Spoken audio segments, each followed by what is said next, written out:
Muy buenos días, queridos hermanos y hermanas en el Señor. Hoy jueves, día sacerdotal, vamos a iniciar esta enseñanza, vamos a iniciar este espacio tan maravilloso que el Señor nos permite. Y lo vamos a iniciar de una vez con una oración.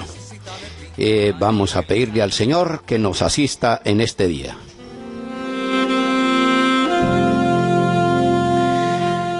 Santo y Divino Espíritu, llénanos plenamente de tu luz, de tu sabiduría, de tus dones, gracias y carismas. Concédenos sentir tu presencia en medio de nosotros. Necesitamos de ti, necesitamos de tu Espíritu, porque necesitamos ser iluminados, necesitamos caminar y andar en la verdad para poder ir seguros por el camino que nos conduce hacia ti. Te lo pedimos por medio de tu Hijo Jesucristo, que vive y reina por los siglos de los siglos. Amén.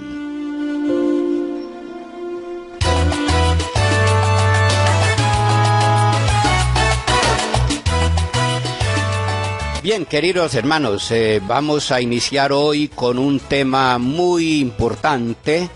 Y por ser tan importante queremos darle todo el tiempo necesario, todo el tiempo que nos requiera acá con el estudio y en el acercamiento a la Sagrada Escritura, que ella nos va a guiar. Y vamos a dejar que el Espíritu Santo, que la Sagrada Escritura, que la Palabra de Dios nos guíe, nos oriente, nos vaya llevando despacio, porque es un tema muy importante y como todo tema importante, pues merece que se le dedique un buen espacio, que se le dedique con toda la honestidad, con toda sinceridad y con todo el corazón. Por eso, este tema del sacerdocio es un tema que ha sido muy polemizado, sobre todo por aquellos que no comparten nuestra fe. Aquellos evangélicos, protestantes, siempre cuestionan al sacerdocio, que ustedes, ¿por qué tienen el sacerdote si Jesucristo eliminó el sacerdocio, etcétera? Bien, ellos se llaman muy bíblicos y vamos a utilizar la Sagrada Escritura. Ellos se dicen muy bíblicos, sin embargo, toda la cantidad de cosas que ellos dicen, que les dicen a los católicos, y usted lo puede constatar, todo lo que ellos dicen es sin la Sagrada Escritura. Por ejemplo, ellos les dicen, usted sabe que María tuvo más hijos, entonces ustedes, ¿por qué le dicen que María es virgen? Si María tuvo más hijos, y eso se lo dicen, pero sin la Sagrada Escritura. Por ejemplo, les dicen, la cruz es maldita, ¿ustedes por qué llevan la cruz ahí colgada? Si la cruz es maldita, eso es llamar el diablo, eso es llamar la muerte. Eso no lo dice en ninguna parte de la Sagrada Escritura. O sea, siempre le hablan a usted sin la Sagrada Escritura. Y le dicen, ¿ustedes por qué tienen las imágenes? Ustedes son idólatras. Y también lo dicen y lo afirman sin la Sagrada Escritura. Y lo que más digamos como que me indispone de alguna manera es que ellos se llaman disque muy bíblicos, disque ellos estudian la Sagrada Escritura todos los días y que van al culto a estudiar la Sagrada Escritura, y resulta que todo lo que ellos hablan, dicen y critican es sin la Sagrada Escritura, porque eso no está en la Sagrada Escritura, nada de eso. Hablan también inclusive del sacerdocio, y una vez le pregunté a una persona, bueno, ¿y usted por qué hablan tan mal del sacerdocio, del sacerdote, del papa y no sé qué? Que el papa es la bestia, que la iglesia es la prostituta, que los curas, ¿por qué tenemos que creer en los curas? Los curas fueron los que mataron a Jesucristo. Todo eso porque no leen la Sagrada Escritura. Hoy, con este tema, yo poco a poco les vamos a demostrar que todo eso es mentira. Obviamente yo no voy a hablar de la Virgen María, no voy a hablar de las imágenes ni de la idolatría, no. Hoy vamos a hablar solamente del sacerdocio. Pero es un tema, como ya les dije, es un tema muy importante. Como es un tema muy importante, vamos a deleitarnos, a recrearnos con la Sagrada Escritura para poder entrar realmente en este tema maravilloso, como es el tema del sacerdocio. Y siguiendo en la misma línea, ellos dicen que, por ejemplo, ellos no tienen el sacerdocio simplemente porque Jesucristo lo eliminó. Y vamos a ver, yo les voy a hablar a ellos y a todos los católicos que están en este momento dudando de esa palabra que les han dicho ellos, porque ellos lo que hacen es confundir. Y por eso yo he optado por este lema estando al frente de este micrófono: católico que lee, a ningún protestante le cree. Católico instruido jamás será confundido. Católico instruido jamás será confundido. Católico que lee, a ningún protestante le cree. Y hoy lo vamos a constatar. Y me van a decir si es cierto o es mentira. Por eso quiero hablarles con toda la claridad, con toda la honestidad del caso, porque lo dice el mismo San Pablo en la primera carta primera Timoteo capítulo 2 versículo 4. Vamos a leer lo que dice San Pablo en primera de Timoteo 2:4. Vamos a escuchar cómo nos está hablando allí de que Dios quiere la salvación de los hombres a través de la verdad. ¿Estamos de acuerdo? La Biblia tiene la verdad, pero no es garantía de la verdad.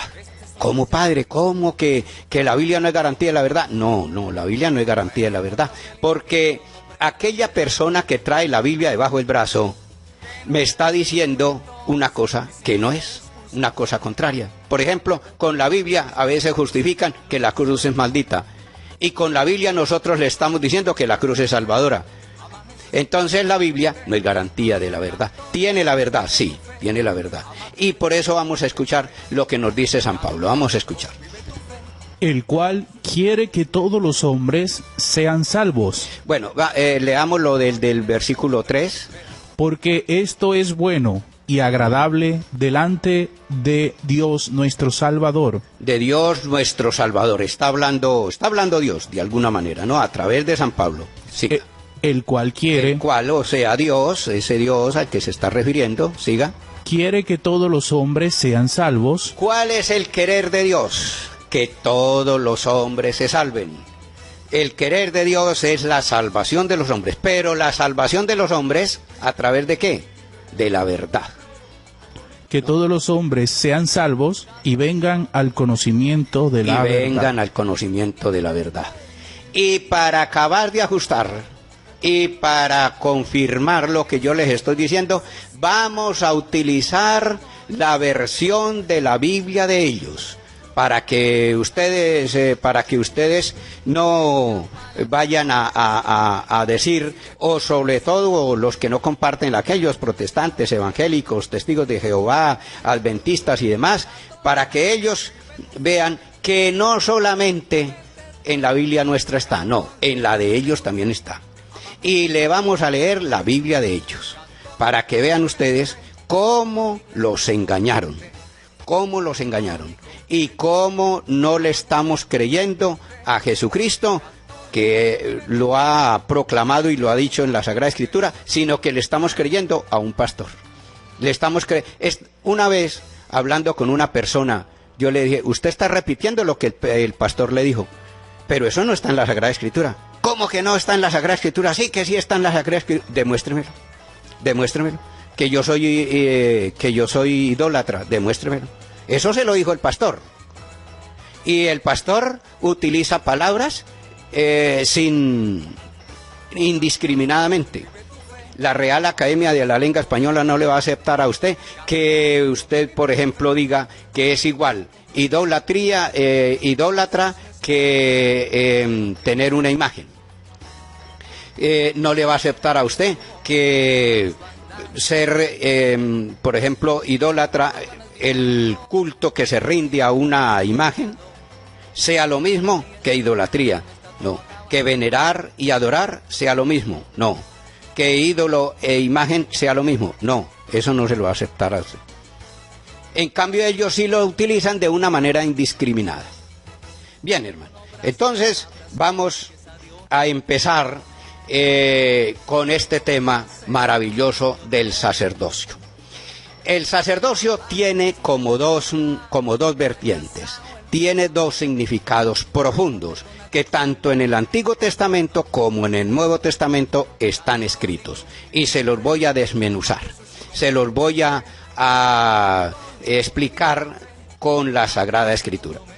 El texto que ellos le sacan a usted, el texto que ellos le sacan para criticar al sacerdote, o criticar para decir que nosotros que ellos no tienen sacerdotes, porque todos somos sacerdotes, porque así está en la Sagrada Escritura. Vamos a empezar con ese texto. Primera de Pedro, capítulo 2, versículo 9. En Primera de Pedro, capítulo 2, versículo 9, va a decir que todos somos sacerdotes. Y eso es cierto, porque lo dice San Pedro. Y no solamente San Pedro, ya lo vamos a ir desglosando poco a poco, ¿no? Vamos a escuchar. Primera de Pedro, capítulo 2, versículo 9. Vamos a escuchar. Mas vosotros sois linaje escogido. Linaje escogido, o sea, todos nosotros, todo el pueblo, hombres y mujeres, todos somos linaje escogido por Dios. Muy bien, siga. Real sacerdocio. Real sacerdocio, o sea, sacerdocio real. O sea que todos nosotros somos sacerdotes, tanto mujeres como hombres, todos somos sacerdotes, somos el linaje elegido por Dios, escogido por Dios. Siga. Nación santa. Nación santa, todo el pueblo es santo, por eso todo el pueblo es santo. La Iglesia lo cataloga como santo precisamente porque San Pedro lo dice. Muy bien, siga. Pueblo adquirido por Dios. Pueblo adquirido por Dios. De modo que allí está escrito, y ese es el texto que ellos le sacan a usted y le dicen, pero si todos somos sacerdotes, entonces como todos somos sacerdotes, nosotros no tenemos sacerdote. Bueno, mal leído ese texto, porque ellos creen que en el Antiguo Testamento no existe tampoco. San Pedro hace eco de un texto que ahora lo vamos a leer, de un texto. Tenemos sacerdotes y todos somos sacerdotes. Y hay una diferencia. Vamos a ver la diferencia que hay en el Nuevo Testamento. Por ejemplo, Lucas capítulo 22, versículo 19. Lucas capítulo 22, versículo 19 va a presentar, Lucas va a narrar la institución del sacerdocio ministerial. De modo que ya a partir de estos textos tenemos la oportunidad de ir diferenciando entre el sacerdocio ministerial y el sacerdocio común de los fieles. Vamos a escuchar lo que dice Lucas capítulo 22, versículo 19. Y tomó el pan, y dio gracias, y lo partió, y les dio, diciendo: esto es mi cuerpo, que por vosotros es dado. Bueno, aquí, como decíamos el lunes pasado, está utilizando el verbo ser o estar.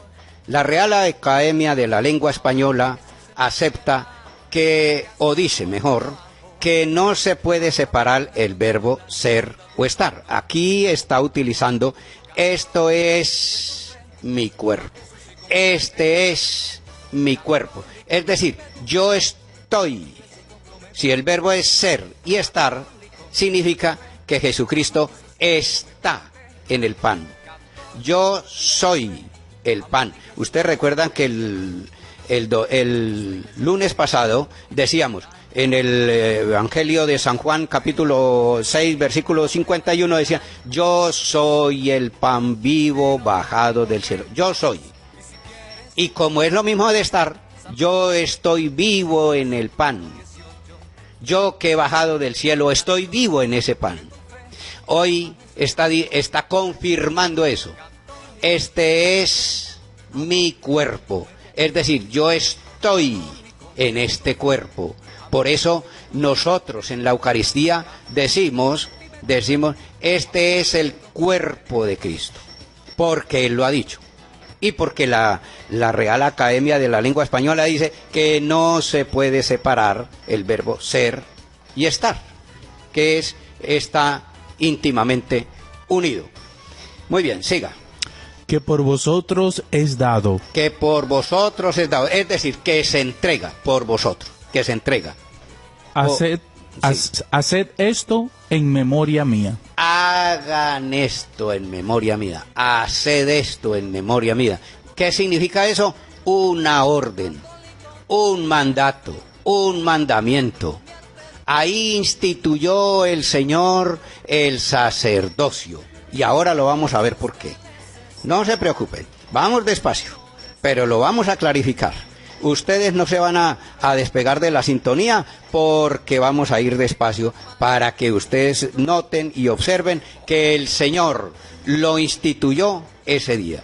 Les dijo, haced esto, hagan esto. Ahora, alguno podrá preguntar, bueno, ¿y por qué los pastores o allá en el culto ellos no lo hacen? Porque ellos no han sido instituidos para eso. Ellos simplemente no han sido instituidos para eso. Y primero. Y segundo, porque ellos dicen que Jesucristo lo eliminó. Y Jesucristo no lo eliminó. Al contrario, lo cambió, que ahora lo vamos a ver. Que esa es la doctrina, vamos a diferenciar entre la doctrina protestante y la doctrina católica. La doctrina protestante es que Jesucristo eliminó el sacerdocio, mientras que la doctrina católica lo cambió, y ahora lo vamos a ver muy detenidamente.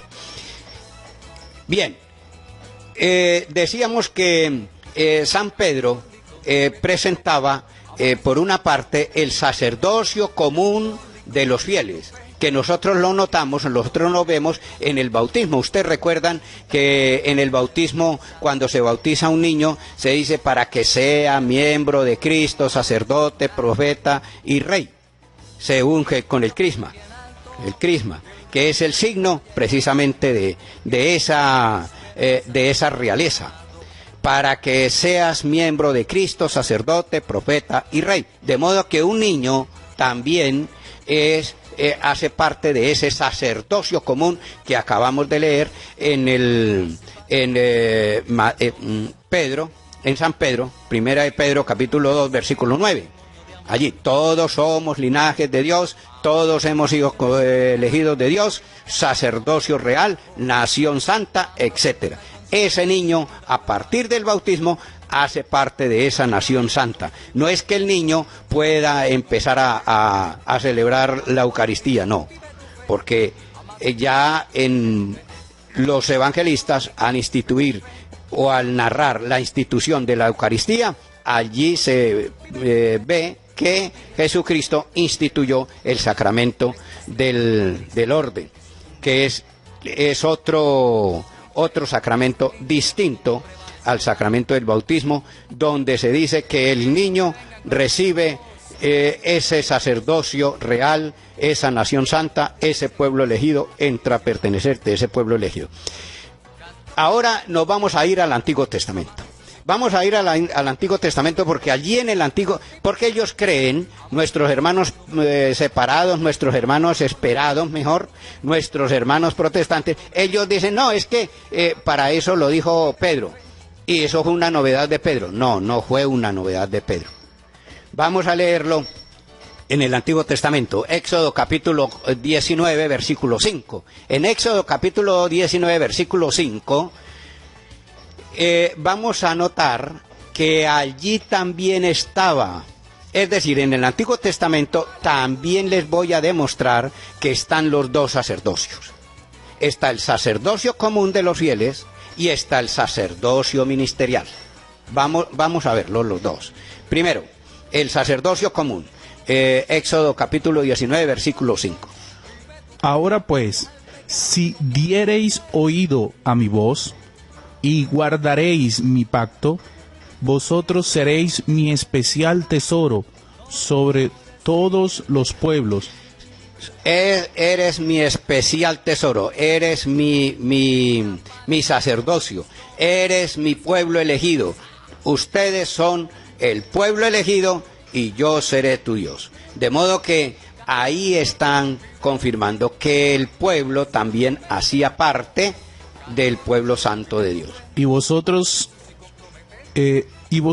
me seréis un reino de sacerdotes y gente santa. Vuelve y lo repítalo.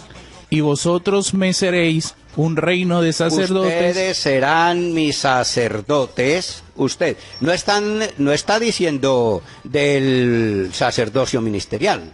No, está hablando de todo ese pueblo elegido. Vamos a volverlo a leer bien despacito desde el versículo 5. Ahora pues, si diereis oído a mi voz y guardaréis mi pacto, vosotros seréis mi especial tesoro sobre todos los pueblos. Aquellos que han guardado el pacto, aquellos que han obedecido, aquellos que han seguido, aquellos que han sido fieles a ese mandato del Señor, es el pueblo elegido. Y además del pueblo elegido, siga. Y vosotros me seréis un reino de sacerdotes. Y vosotros seréis un reino de sacerdotes. Y gente santa. Y gente santa, vea. Fíjense que es lo mismo que dijo Pedro.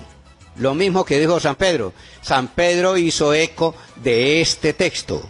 No fue una novedad de San Pedro. Lo que San Pedro quiere es confirmar que en el Nuevo Testamento también se continúa ese sacerdocio real, que nosotros, por obedecer, por tener fe, por seguir a Jesucristo, nosotros pertenecemos a ese pueblo elegido, a ese pueblo propiedad privada, por decirlo así, de Dios, porque Él nos ha hecho para eso.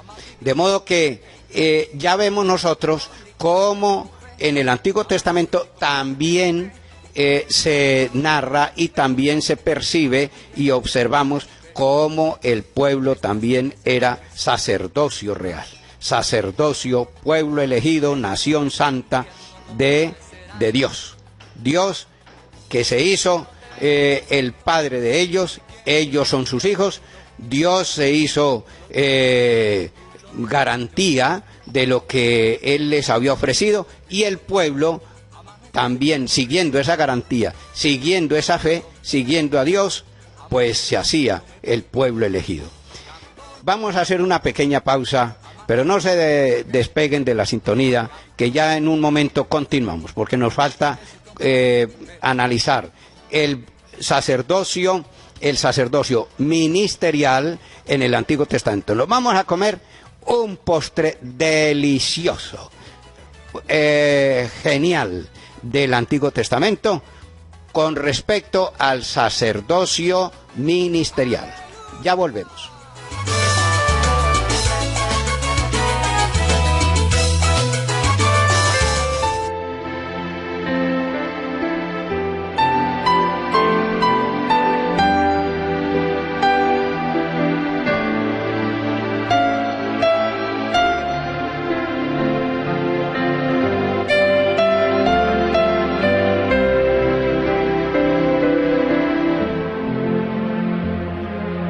Tú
¿Deseas escuchar una emisora diferente? Descarga de Play Store, App Store o en www.alegriaygozo.com tu radio católica, donde podrás encontrar 7 días, 24 horas, música, palabra, información y mensajes para el espíritu. No te olvides de conectarte, reportarte y compartir con todos tus contactos tu emisora virtual, alegriaygozo.com. alegriaygozo.com.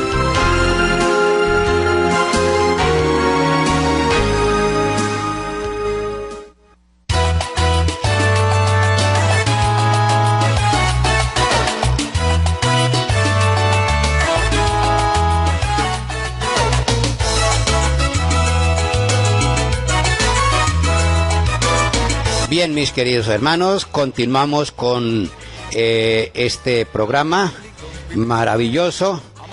Les decía que nos vamos a comer un postre delicioso. Tal vez ustedes no han tenido la oportunidad de acercarse a este libro maravilloso de Josué.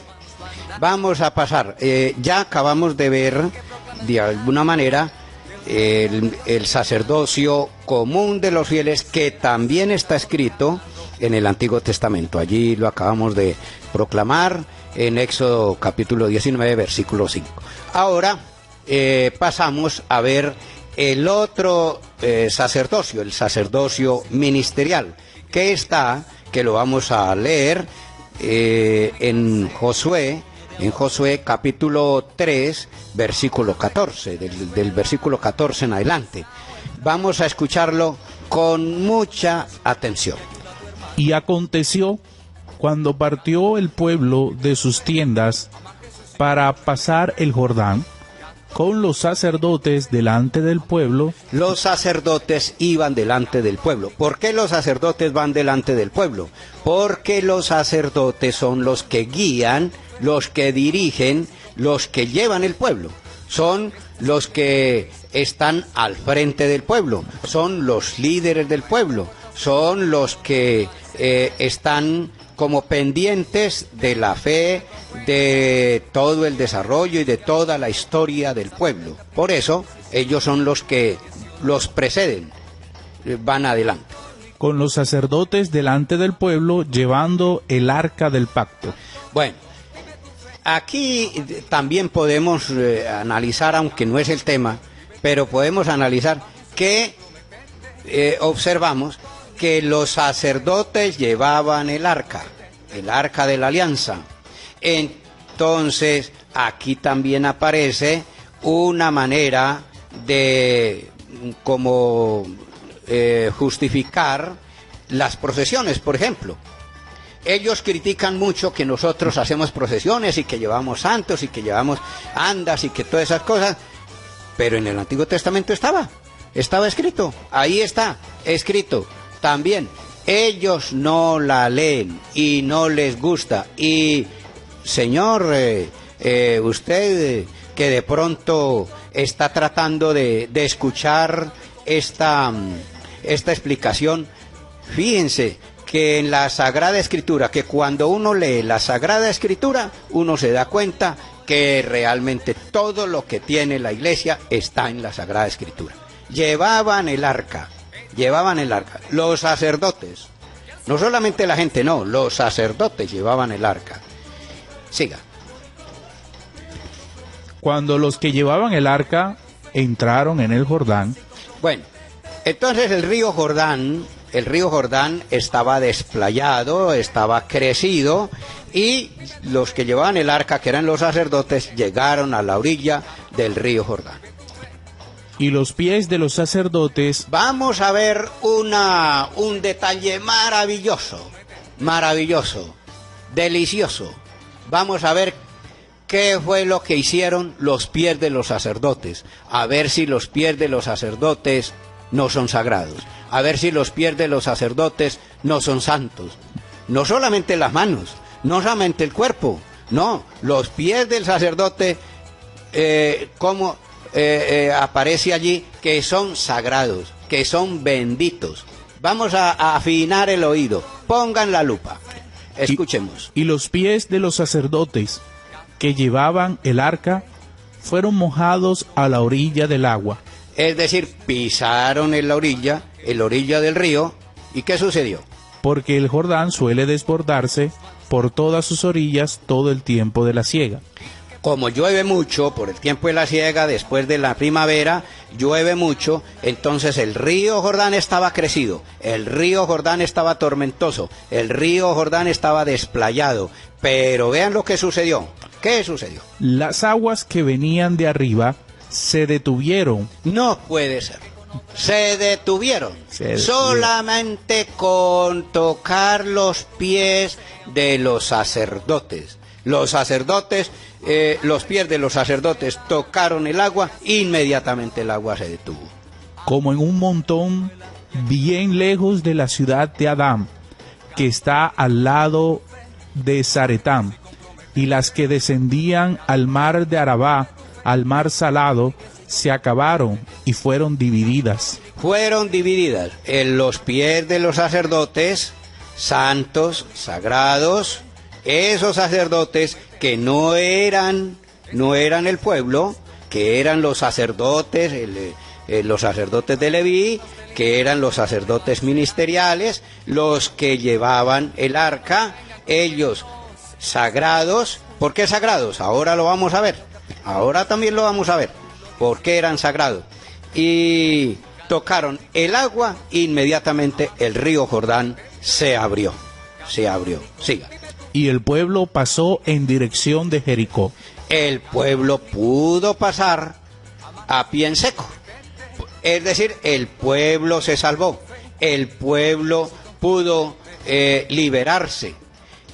¿Quiénes son los que liberan? ¿Quiénes son los que salvan? Los sacerdotes. ¿Y por qué son los sacerdotes los que guían al pueblo? Porque ellos son los consagrados. Ellos son los que han sido elegidos y ungidos para eso. Vamos a verlo de una manera, un detalle. Por ejemplo, vamos a leer,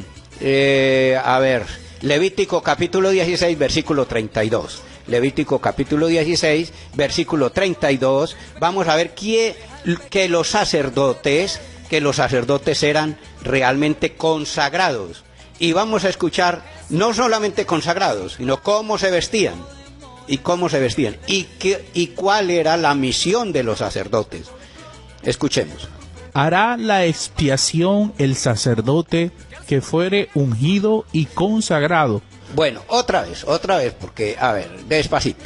Hará la expiación. La expiación. ¿Quiénes son los que perdonan los pecados? Los que hacen la expiación de los pecados. ¿Siga? El sacerdote. Ahí no dice que el pastor, ahí no dice que el evangelizador, ahí no dice que el predicador, ahí no dice que el superapóstol, no, ahí está diciendo muy clarito el sacerdote. Ese sacerdote no era del común del pueblo, no. Era un sacerdote instituido para eso. Por eso ahí aparece en el Antiguo Testamento también que el sacerdote es ungido, elegido para esa misión, ordenado, le han dado esa orden, le han dado ese mandamiento para ser ungido para expiar el perdón de los pecados del pueblo. Siga. El sacerdote que fuere ungido y consagrado. Ungido y consagrado, ¿sí ve? Allí están instituyendo, se está hablando del sacerdote ministerial. No es del sacerdocio común de los fieles, no es el sacerdocio común del pueblo de Israel, no. Es el sacerdote ministerial. Muy bien, siga. Para ser sacerdote en lugar de su padre. Y se vestirá las vestiduras de lino. Se vestirá las vestiduras de lino. Y algunos critican, muchos protestantes y evangélicos critican al sacerdote porque se pone un alba, porque se pone una casulla, porque se viste de lino, porque se viste con unos ornamentos.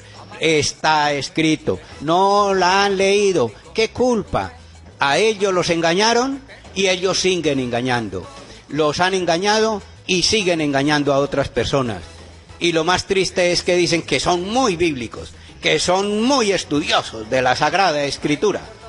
Pero ¿qué tipo de Sagrada Escritura? Estamos leyendo la Sagrada Escritura, la mismita de ellos, la misma de ellos, la Reina Valera, para que vean que no es que estemos leyendo otra que no es, ¿no? Y que hoy de pronto ellos dicen, no, es que en la Biblia de ustedes está, pero en la nuestra no está así. No, le estamos leyendo la Biblia de ellos, para que no haya nada a protestar y a decir que en la nuestra está y en la de ellos no está. Siga. Y se vestirá las vestiduras de lino, las vestiduras sagradas. Vestiduras sagradas.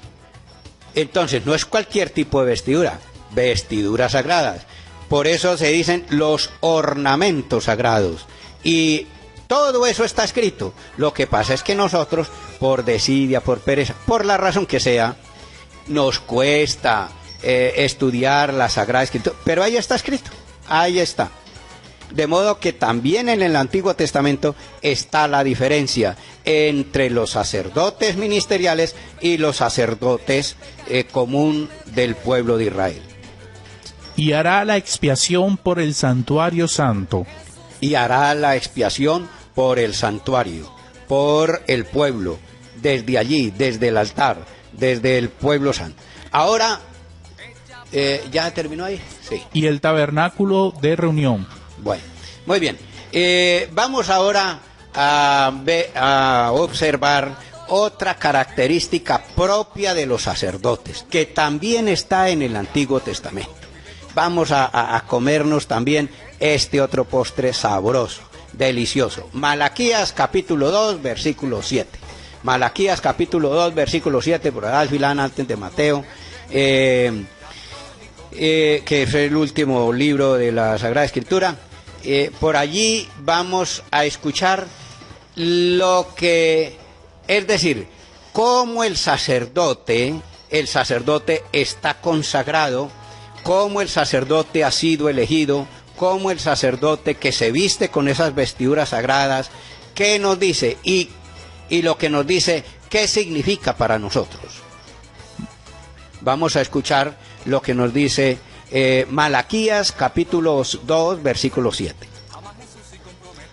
Porque los labios del sacerdote... Porque los labios del sacerdote no está diciendo, vuelve y repite, perdóneme que les insista, pero es que ellos dicen que los pastores, que el superapóstol, que el superpredicador y que lo que sea.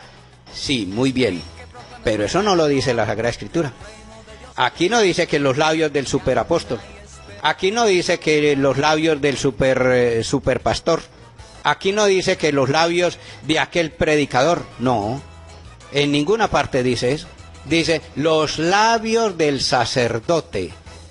Nosotros nos decimos sacerdotes y somos sacerdotes porque somos ungidos, ya lo vamos a demostrar, no se afanen, vamos despacio, yo les dije que íbamos a ir despacio, que no teníamos prisa, vamos porque necesitamos ser instruidos, para que no nos confundan, para que no lleguemos a la confusión. Por eso dice allí Malaquías.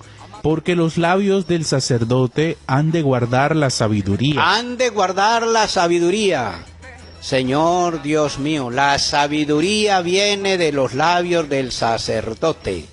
De modo que, ¿por qué? Porque ellos tienen la verdad. Porque ellos ya lo leímos ahora al comienzo, muy al comienzo, y empezamos con ese texto, primera de Timoteo capítulo 2, versículo 4, porque Él quiere que todos los hombres se salven y lleguen al conocimiento de la verdad. Recuerdan lo que decía ahora Josué, los sacerdotes van delante. ¿Por qué? Porque ellos tienen la sabiduría. ¿Por qué? Porque los pies de los sacerdotes son santos, porque los pies de los sacerdotes son sagrados, y por eso los labios del sacerdote expresan la sabiduría y llevan al pueblo a la salvación.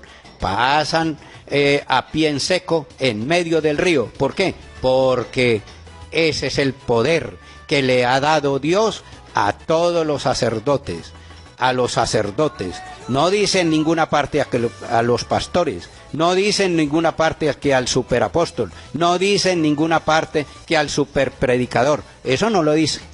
Nosotros les estoy hablando con capítulos y versículos para que el que tenga oídos escuche y el que tenga ojos vea. Pero hay unos que aunque teniendo oídos no oyen, se tapan los oídos. No se tape los oídos, no se tape los oídos, no se tape los ojos. Hay muchos católicos que terminaron tapándose los oídos a la predicación de la iglesia, a la predicación de un obispo, a la predicación del Papa, y se fueron a abrirle el oído a un mentiroso, a una persona que les está predicando otra cosa que no es. Por eso les estoy hablando con la Sagrada Escritura, con capítulos y versículos, y además con la Biblia de ellos, no con la Biblia nuestra, con la Biblia de ellos. De vez en cuando les saco la Biblia de ellos, para que vean que no solamente en la de nosotros está, sino que en la de ellos también está. Vamos a repetir nuevamente, repite y siga. Porque los labios del sacerdote han de guardar la sabiduría, y de su boca el pueblo buscará la ley. Y el pueblo buscará la ley. La ley del Señor viene a través de los labios sabios del sacerdote. El sacerdote es el que tiene la sabiduría. Así lo dice la Sagrada Escritura, y no solamente la nuestra, la de ellos también. Por eso, hoy el Señor, a través de esta palabra y a través del Antiguo Testamento, ya nosotros vimos que están bien diferenciados esos dos sacerdotes, tanto el sacerdocio común de los fieles, el común del pueblo de Israel, como el sacerdote ministerial, el sacerdote que fue ungido, que fue elegido, que ha sido segregado, el Señor lo ha elegido para que siga al pueblo, para que dirija al pueblo, y lo dirija no de cualquier manera, sino con sabiduría. De modo que, hermanos, ya se nos está agotando el tiempo, vamos a ir terminando. Queda, obviamente, para la próxima vez, la parte del Nuevo Testamento. Es mucho lo que tenemos que hablar del sacerdote en el Nuevo Testamento. En el Nuevo Testamento también vamos a ver la diferencia. Una diferencia que no solamente está en el Evangelio. Vamos a leer, por ejemplo, los Hebreos, en los Hebreos 7:11, los Hebreos el capítulo 9, los Hebreos capítulo 10. Vamos a ver allí cómo está la diferencia, y el próximo lunes vamos a ver que Jesucristo no eliminó el sacerdocio. Vamos a ver cuál es la doctrina católica y cuál es la doctrina protestante. ¿Cuál es la doctrina católica y la doctrina protestante? Bien, hay unas personas que se han comunicado con nosotros y están pidiendo una oración especial por una persona enferma. Dice, por ejemplo, buenos días, padre, soy Luz Elena Torres. Por favor, para pedirle oración por la salud y recuperación de la señora Franklina Varela, quien se encuentra en la clínica Cesar desde hace varios días, en gravísimo estado de salud y con pronóstico reservado, para que Dios le asista en su lecho de enferma, y a sus familiares que les dé el consuelo y la fortaleza para aceptar la voluntad de Dios, sea cual sea. Vamos a hacer oración entonces por Franklina Varela, para que el Señor le conceda la gracia de la curación, de la sanación. Y así muchos de ustedes se pueden comunicar con nuestra emisora, pueden mandar su WhatsApp o pueden llamar de pronto directamente. Vamos a dar el número de paso, vamos a dar el número de acá de nuestra emisora para que ustedes se comuniquen, sea, como vuelvo y repito, vía WhatsApp o sea vía telefónica. 312-698-4579, nuestro WhatsApp oficial de la emisora Alegría y Gozo. Vuelvo y repita. 312-698-4579.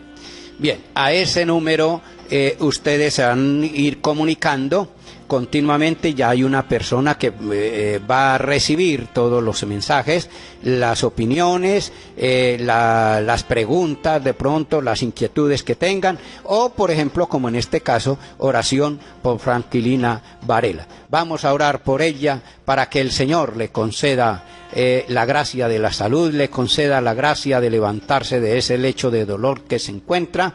Que el Señor, a través de los médicos, las enfermeras y de todas aquellas personas que la están atendiendo, pueda ella recibir la salud y pueda ella realmente reincorporarse a sus labores cotidianas y pueda la familia gozar de su presencia nuevamente en su casa. Dios Padre misericordioso, te encomendamos este día. Te encomendamos también a todos los enfermitos, a todas aquellas personas que están en el lecho del dolor. De una manera especial, te colocamos en tus manos a Franklina Varela, para que tú, Señor, pases su mano sanadora por todo su cuerpo, por todos sus órganos, sanando, curando, liberando de toda enfermedad, de toda dolencia, de todo aquello que le impida desarrollar su vida normalmente. Te pedimos, Señor, que así como ha enviado a tu Hijo al mundo para curarlo, para sanarlo, para liberarlo de todas las enfermedades y de todas las dolencias, también a todos los enfermitos les conceda esa gracia, aquellos, sobre todo aquellos que están clamando a ti piedad y misericordia. Te lo pedimos por mediación de tu Hijo Jesucristo, y con él nos atrevemos a decir: Padre nuestro que estás en el cielo, santificado sea tu nombre, venga a nosotros tu reino. Hágase tu voluntad en la tierra como en el cielo. Danos hoy nuestro pan de cada día. Perdona nuestras ofensas, como también nosotros perdonamos a los que nos ofenden. No nos dejes caer en la tentación y líbranos del mal. Amén. Y a María Santísima también, para que interceda, acompañe, sane, bendiga, cure y libere a nuestros hermanos enfermos. Dios te salve María, llena de gracia. El Señor es contigo. Bendita tú eres entre todas las mujeres, y bendito es el fruto de tu vientre, Jesús. Santa María, Madre de Dios, ruega por nosotros los pecadores, ahora y en la hora de nuestra muerte. Amén. Gloria al Padre, al Hijo y al Espíritu Santo, como era en el principio, ahora y siempre, por los siglos de los siglos. Amén. Y la bendición de Dios Todopoderoso, Padre, Hijo y Espíritu Santo, descienda sobre vosotros y permanezca para siempre. Amén. Y recordemos el lema: católico instruido jamás será confundido. Católico que lee, a ningún protestante le cree. Buen día para todos.